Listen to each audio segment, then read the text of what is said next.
Chers amis de la famille Apicience francophone dans le monde, bonjour et bonsoir. J'espère que vous portez bien tous.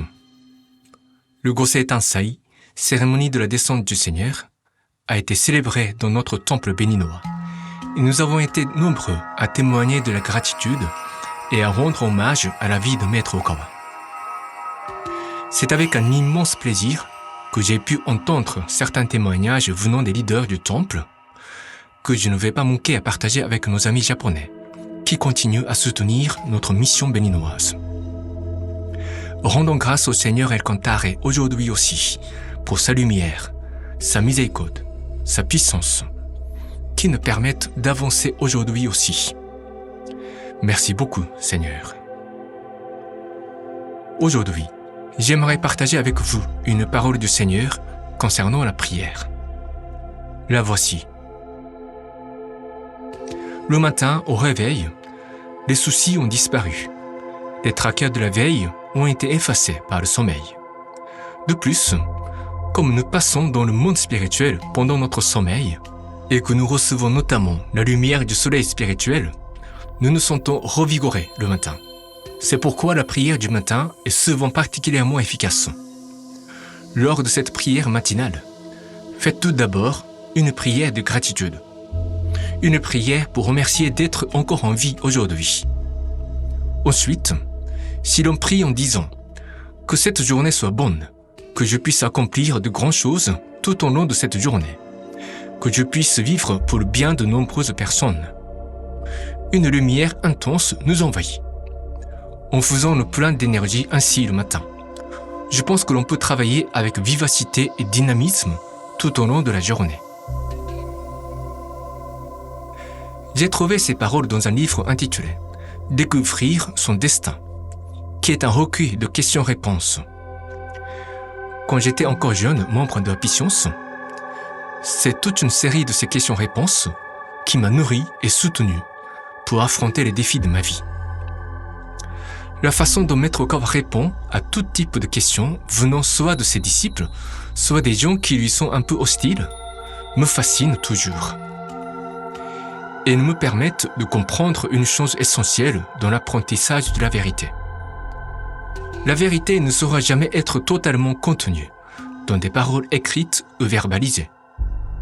La vérité est comme un être vivant, une entité biologique qui montre ses multiples visages qui correspondent au niveau de conscience de ce qui la recherche. Et la vérité réside dans nos âmes. Nos âmes connaissent la vérité qui est enfouie en eux. Et les paroles de Maître Okawa sont des outils puissants, les plus puissants qui puissent exister au monde, pour restaurer l'accès à la vérité qui a toujours été en nous. Ici, Maître Okawa nous recommande d'utiliser le pouvoir de la prière dans les moments où nous nous sentons épuisés, démunis, démoralisés. Et surtout la prière matinale, parce que notre esprit se trouve dans un état moins agité, après un bon sommeil, pendant lequel notre âme part en voyage dans l'au-delà et reçoit l'énergie vitale fondamentale qui vient de ce qu'on appelle le soleil spirituel. Le soleil spirituel est le corps spirituel du soleil qu'on voit dans le ciel. Il donne l'énergie spirituelle à toutes les entités spirituelles vivant dans le monde céleste.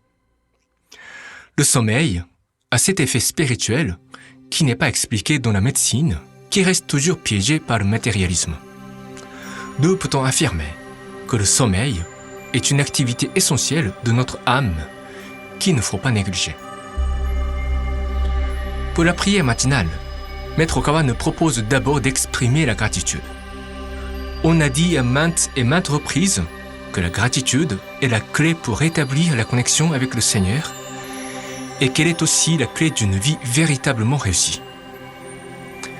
Après la récitation des 3 textes fondamentaux d'Apicience, à savoir les paroles véritables prononcées par Bouddha, prière au Seigneur, prière à l'Esprit gardien et l'Esprit guide, il faut prendre du temps pour exprimer sa gratitude envers le Seigneur, envers ce fait miraculeux de rester toujours en vie et capable de faire plein de choses dans la vie. Ensuite, il dit de prier pour pouvoir se montrer utile aux autres et au monde. C'est une autre manière d'ajuster nos pensées pour qu'elles s'accordent à la vibration céleste émanant du Seigneur El Cantare, qui ne veut que cela, au fin de compte. Le Seigneur veut que ses enfants sur terre progressent sur le chemin du bonheur. Notre bonheur, c'est celui d'être au service de sa volonté et de faire tout pour pouvoir être de plus en plus utile pour accroître la somme de la joie dans notre monde. Gratitude et vœu de rendre service au monde. Voilà les deux clés d'une journée bonne et réussie, en accord avec sa volonté. Si nous continuons sérieusement cette pratique pendant 3 jours, 1 semaine, 1 mois, nous verrons notre vie se transformer. Nous aurons une sensation plus concrète et réelle de cheminer vers la lumière chaque jour. Nous n'avons pas besoin de nous presser sur ce chemin. Chérissons chaque pas que nous franchissons chaque jour. Nous devons nous féliciter quand nous avons pu accomplir ne serait-ce qu'une seule chose positive à ce jour. Et continuons d'aller de l'avant le lendemain. C'est tout pour aujourd'hui. Portez-vous bien, mes amis, et restez toujours connectés à la lumière du Seigneur El Cantare. Je prie que vos quotidiens soient une manifestation de la gloire du Seigneur en ce monde. Bon courage à tous. Excellente journée. À très bientôt.